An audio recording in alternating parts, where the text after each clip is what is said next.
Hello guys, maayong hapon ninyong tanan. I hope na okay mo. So, nagama akong video guys kay kisugo ko sa taas guys. Kay ngano guys, pila ka adlaw na niya ning pasugo sa kuan na istorya nako sa inyo. Basta mo surrender naman sa Ginoo guys. Pag naana ka sa iyahang side, si God, itis niya ang imuhang faith guys. Mukalit lang siya sugo nimo, wala sa plano nimo pero suguon ka niya na kani imong buhaton.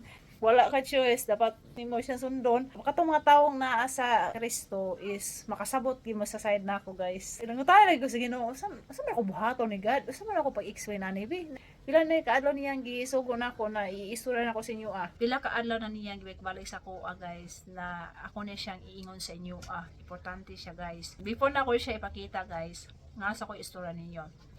Kadaghanan sa mga tao guys, gadawt sa Ginoo. Like me sa una, before na ako namit ang Ginoo. Ingana po ko sa una guys. Di na po ko namit ng mga tao guys. Personal guys, namingon sila kung tinuod pang Ginoo na ano man yung ipasag ng mga bata na mag-suffer sa mga sakit o mamatay usayo, tinuod pang Ginoo nganong iya man gipasagdan. Kung tinuod pang Ginoo nganong daghan man kaayong mga tao sa Africa na nag-suffer sa gutom. Kung tinuod pang Ginoo, asa man ang Ginoo? Ga-exist pang Ginoo nganong wala magapakita ang Ginoo? Akong pangutana guys, ready ba ka na ipakita ni God ang iyang tinuod na image? O sige nga, example, o magpakita ang Ginoo nato sa tinuod giniyahang anyo. O sige, reaction na to guys, di ba? Mungangad. Nakabasa mo sa Biblia guys, katong mga Israelites, nga to sa Mount Olives, din si Moses sing saka sa Mount Olives, ininintingog ang Ginoo. Basta na sa Biblia guys, basahan niyo. Nindot ka siya guys. Ang mga tanang mga Israelites guys, tingura sa Ginoo ha, ninapagi-thunder. Kaila ka guys na nangluhod sila. As in, hinluhod din sila guys. Nangurog sila guys. Tingura sa Ginoo. Unsa na siguro og imay sa Ginoo. Mupilit siguro ta guys. Nga sige ta katingo guys. Murag na tulala na sa makakita sa naw sa Ginoo. Ang Ginoo guys, very powerful na Ginoo. Nakasabot ko sa mga tao na and maong ingani sila na magdawat sa Ginoo na di sila mo to nag-exist ang Ginoo. Bisa nga ang Ginoo guys, nakasabot sila sa tuwahang gibati. Si God guys, si Jesus. Sinaog ba siya sa earth niya? Naka-experience ba siya as human guys through Jesus Christ guys? Nakasabot siya sa tuwang gibati, nakasabot siya sa tuwang nagian. Grabe po yung suffer sa to, worst pa sa tuwang gi-suffer guys. So nakasabot siya sa tuwang gibati. Pero dili ta mo abot sa point na sisihon na to ang Ginoo guys. Kaya ano, nako isto na yan guys. Unsay na itabo sa atong kinabuhi, malisod man na or mag-good or bad guys, na purpose ang tanan. Ingano guys, sa una, ingana ko sa una guys, nagkuha na suko gid ko sa Ginoo. Grabe gyud sukuan ako sa Ginoo. Nato ko maglulan ako ba. Nasuko ko ato kay tunay something na grabe sa kabugat ba sa problema sa akong pamilya ba. Nakaingon ko sa akong mama na murag di na kumutuo sa Ginoo ba. Pinubang Ginoo nagkuan ko ba akong gimak ang Ginoo guys. Gimak na ko ang Ginoo guys tinuod gan hitabo guys. Testimony gid ako. Gimak na ko Ginoo guys. Kabalo ka man sinitabo na ako. Di na ko kalakaw pag ugma. Ugma ba to or the same day? Basta di na ko kalakaw guys. Di na ko katindog guys. Ngano? Gimak na ko ang Ginoo nakastok mao sa Ginoo agin siya ha. Grabing si mama o kakululan na nabalaka nga sila ka di na ko kalakaw guys. As in di ko kalakaw bisag usaon ko nilag tindog di ko kalakaw. So kana siya guys. Hingana gyud ako mama o kakululan na dili nimo imak ang Ginoo. Bisa pagdahang problema nato, dili nato sisihon ng Ginoo. Atong respeto ng Ginoo. Kay Ginoo na siya powerful. Respeto na to siya. Never na to siyang imak. Pila pa to kaadlaw ning abot guys. Mga I don't know pila ka days guys. Gi-explain ayo sa akong mama na mga ayo sorry, mga ayo sorry sa Ginoo.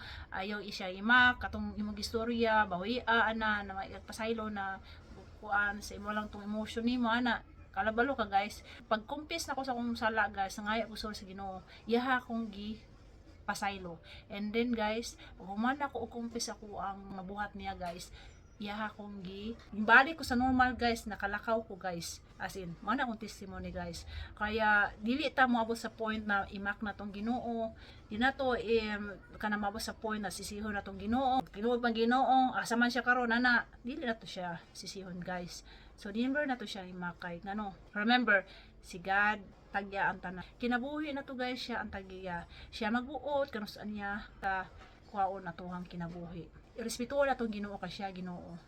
So, amahan na to siya guys sa langit. Mato akong testimony. Karon guys, Sa pila ka years na ko guys, sige og lantaw aning butanga guys. Everyday guys, bisag na ako sa gawas, wala na ako napansin guys na naaara man gid ang Ginoo gid everywhere guys. Naaara gid siya.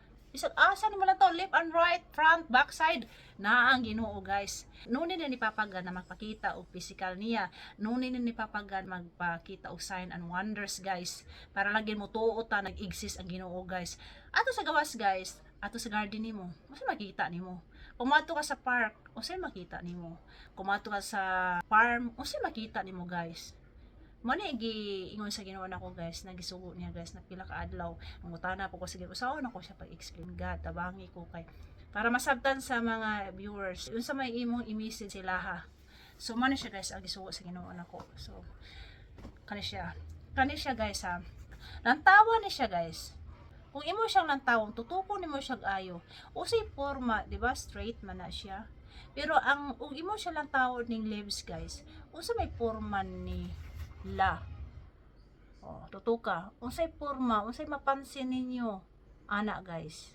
Unsa may makita ninyo ana? Unsa may porma sa leaves nila guys. Tigaan na po nako example. Unsay may makita ninyo aning bulak guys. Unsay porma aning nasa tunga guys. Di ba sa tunga gid guys ha? Kaning sa tunga. Unsa may kung obserbahan ninyo guys, unsa may porma ani guys sa bulak. And bisan pa og kaning sa leaves niya. Unsa may porma ni la guys. Kani guys. Kung yung tutukan guys, usay porma siyang leaves. Tawa, leaves. O bisag kani siya guys. Tawa. Mapansin nyo sa leaves nila. Unsa napansin sa akong ipakita ninyo na mga klaseng mga bulak or kanang utan guys sa ilahang leaves. Unsa napansin niyo? Di ba ang ilang leaves ka worship? Gana ga porma. Nakapansin mo ang matutag simbahan guys. Mayon ang pare or ang pastor na tindog ta o atuhang kantahan ang Ginoo o ipataas ang atong kamot, simbolo nagpraise ta sa Ginoo sa iyang ngalan na ato siyang gi-glorify sa langit. Di ba nakapansin mo sa mga kahoy sa gawas, mga bulak, mga utan, bisag sa dahon-dahon sa ground. Di ba ang porma nila is ana katong mga leaves? Di ba ga-worship sila guys? Balik-balik usugo sa Ginoo nako na the same subject guys kaning ipakita lagi ning usay porma sa mga dahon sa mga bulak or sa utan guys na gaingon ang Ginoo na no need na niya magpakita siyang imahe guys. No need na niya magpakita og sign and wonders guys. Para lang mutuo ta na tinuod ang Ginoo. Kaya ang lantaw na to siyang creation sa gawas guys. Umulantaw lang ta guys sa front, sa back, sa left, right guys. Bisag asa ta maglantaw guys. Pansinin ninyo, dili magpikit ang atong mata. Tutukan na to, obserbahan na to. Diha makita niyo ang ebidensya nagpakita na tinuod o mag-exist ang Ginoo guys. So, mananay-prove sa Ginoo guys na siya ga-exist. God is everywhere guys. Kung gusto nimo og answer na tinuod ang Ginoo, look around you. Na nang answer na nasa imong front guys. Like me nako sa una is blind kay ko. Blind kay ko sa una ba? Kay kanalaging kanang may problema na mga mag-suffer na pero ang Ginoo naargi na siya diha. Dili na niya explain ba guys kay kana si God di siya pleaser na Ginoo kasi Ginoo siya tagiatanan bisag imong kinabuhi. Si God usa ka klase na Ginoo na dili pleaser, kundi siya ang usa ka klase na Ginoo na faithful siya sa iyang word. Sa iyang istorya yang ipakita, gamit siya mga instrumento ng mga tao para ipakita na bisan man og ang Ginoo din nato makita iya physical guys through mga tao guys is nagmamatuo na si God wala ta niya gibiyaan, nagmamatuo na si God is nag-exist guys. Kaya kita guys, ingon di ko guys ha na ang Ginoo tinuod din siya guys. Basta naa na ka sa Ginoo guys, iyahang i-abri ang imuhang mata. Sa ako sa una is blind ko ka nakapokus ko sa mga problema, sa mga suffer, sa emotion na mga negative thing o sa padihang mga klase akong gibuhat sa una na mga negative thoughts like that na di nakatulog. So tungod ato guys, kaawan nato na tinuo na di nato makita invisible kato siya naggiblind nilang akong mata guys. Ingana ko mo guys kanang mga tawo na dili pa kaayo as in kilala si Papa God. Guys, karong panhuna guys, need na nato na kita mo repent. Repent means true repentance guys, true transformation sa atong kasing-kasing pag nag-transfer na ka, makita na sa mga tao through your action guys. So kato guys, akong giingon ganina guys, mga to guys, nagi-message sa Ginoo guys, na lang tawa sa gawas guys, si God is everywhere guys. Nunin na ni guys ipakita ang iyahang imahe, or nunin na siya mapakita ang mga sign of wonders para lang matuota na tinuod siya, tinuod ang Ginoo guys. Di lang kita mag-blind guys, i-open na imong mata paggamit og telescope para makita gini mo ang tinuod guys, na Ginoo tinuod siya. Ano na siya guys. So taas na kayo istorya guys, kamo na sabot guys. Kung nakasabot mo sa akong pasabot, then thank you. Katong nga pasabot, then thank you yapon. That is real. Babu.